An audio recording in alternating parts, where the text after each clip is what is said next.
पूजितविधिपुरन्दरं राजितमुरलीधरं पूजितविधिपुरन्दरं राजितमुरलीधरं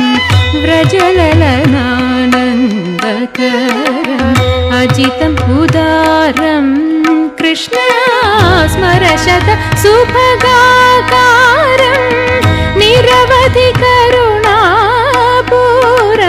राधावगनचकोरं ललितासोदरं